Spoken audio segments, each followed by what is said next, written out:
సర్వశక్తిమంతుడు నాయన గొప్ప కార్యములు చేసెను. ఆయన నామము పవిత్రమైనది. ప్రభువు పట్ల భయభక్తులు గలవారి మీద ఆయన కనికరం తరతరముల వరకు ఉండును.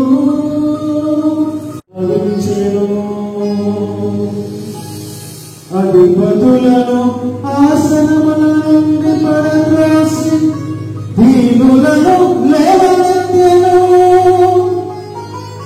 ఆకలిగొన్న వారిని సంతృప్తి పరచి ధనవంతులను వట్టి చేతులతో పంపివేసెను.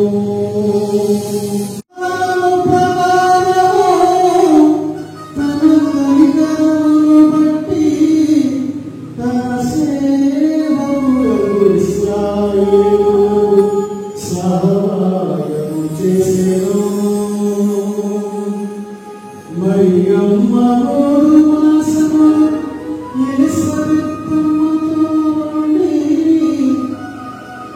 పిమ్మట